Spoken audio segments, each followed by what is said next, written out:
Another excellent way to make selections is with the Quick Select tool, especially in a case like this where we're looking at a rather organic shape where the elliptical or the rectangular marquee tools won't really work very well. Now, we could use the lasso tool, but the Quick Select is going to be even easier because the Quick Select tool is actually smart. So we can either tap the W key on the keyboard or we can select the Quick Select tool. You'll notice that just like the marquee and the lasso, we have different options for it in the options bar. To begin with, we'll just click on the first icon. That's going to allow us to click and drag in the boot area. And you can see as I'm dragging down the boot, the Quick Select tool is trying to guess, really, based on the colors that I'm clicking on, what the best selection would be. So when I release my cursor, this is the initial selection that I get. But if I continue using the Quick Select tool, and you can see that in the center of the Quick Select tool, there's automatically a plus. In fact, if we look up here in the options bar, once I let go, Photoshop knew that I would probably want to add to my selection, so it automatically selected this second option. So every time that you click and drag with this tool, with those crosshairs, Photoshop's actually creating a color lookup table. So every color that you pass that crosshair over, Photoshop goes, oh, you must want this color to be part of your selection. Now, it's selected a little bit too much in this case, so what I'd want to do is actually hold down the Option key on the Mac or the Alt key on Windows. You can see that that plus changes to a minus, and you can see up here in the options bar that the Option key is going to change to the minus option.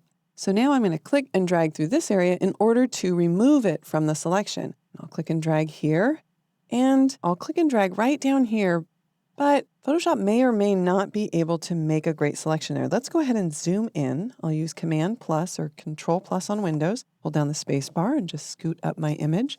And it seems to be doing a fairly decent job. Oh, now I accidentally clicked with the plus icon. I wanted to subtract that area. So just like many of the tools in Photoshop, if I use Command Z, I can undo what I've just done with that tool. So this time I'll hold down the Option or the Alt key. We'll try to subtract this out. Now it's having a little bit of a hard time right down here in the bottom because this tan color, it's not quite sure if it should select it or not. So instead of struggling with one tool, this is when I start to think, well, is there another tool that might be easier just to fix this little area? And for me, that would be the lasso tool. So I will tap the L key and that will switch me to the lasso tool. Now in this case, what I might want to do is tap the Cap Locks key on so that I get this nice crosshair so I know exactly where I'm dragging.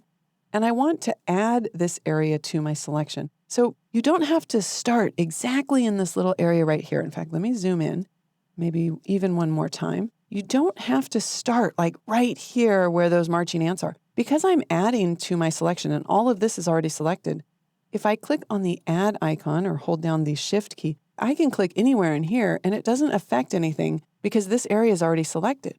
So a lot of times it's smoother to maybe, start your stroke somewhere else and then come down and intersect and then add this area to your selection, right? And if you go out of the selection, it's not that big of a deal because then what you can do is just switch to the Subtract from. And again, don't start like right there, like start wherever's comfortable. If it's comfortable to start out here, because remember, out here now is already unselected. So doing this isn't going to do anything. So you can start out here and then start your stroke and then just come and grab that and remove it from the selection. All right, again, I can hold down the Shift key and I'll start up here and then we'll just add this area to the selection. And if I need to add anything else, I can go ahead and do that. We'll hold down the space bar and just scoot around. Looks like I need to subtract this a little bit. So again, I can start way out here. Just go up a little bit to get that subtracted. Oh, and we've got a mistake over here. So again, I can start anywhere out here, right? Because this is already subtracted from the selection. And just come down. And sometimes it'll be more comfortable to drag in the other way. That just depends on your preference. So we can subtract that out as well. All right, let's go ahead and zoom back out. I'm going to use Command 0 in order to zoom all the way to fit in window.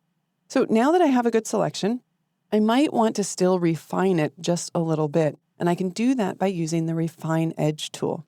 The Refine Edge tool works for both soft edged objects as well as hard edged objects. And in another video, we're going to use it on a soft edged object. But here, I'm going to actually skip over the top two sections and I'm just going to use the Adjust Edge options because this is a very hard-edged object, and the edge is really the same all the way around the boot. So if I want to smooth the edge a little bit, because it's looking a little rough down there when I made that selection with a lasso tool, I can use the smooth option, and you can see how it's just making that a little bit more smooth. Look at that, the difference between when it's at 100 versus when it's at 0. So I'm going to move that up quite a bit. Then I might also want to add a little bit of a feather. I'm actually going to add a big feather for a minute to show you what it does. So there we can see now we've got this soft edged feather, because when you add a feather, you then get to shift the edge based on that feather. So you can see as I shift the edge way in here, if I go to negative 100, it can play with that entire distance of the feather that I created, that soft edge. If I shift the edge the other way, you can see how it goes back out into that original background. So as I limit the feather amount, I'm actually limiting the edge that I can shift in. But sometimes it just really helps to be able to take your entire selection and just kind of pull it in a little bit or choke that selection. Otherwise, sometimes you get a white halo around your object that you're trying to select. So I think that this feather of 1 pixel is too big, and I'm sure that if I zoomed in to 100% it would be. I need something down around like 0.2 in this case, so that when I do shift the edge, it's just barely moving the edge over. And I'm not going to go to negative 100, but something just like maybe minus 35 or 36. All right, once I've refined my edge, we'll click OK. And then all I need to do is actually convert the selection into a mask. And I can do that by clicking on the mask icon down at the bottom of the Layers panel. So you might be wondering why I didn't use the feather slider on the Properties panel. And I didn't use it because I wanted to not only add a little bit of a feather, but also be able to shift the edge as well as smooth the selection. So if I want to do all of those things, then I need to use Refine Edge.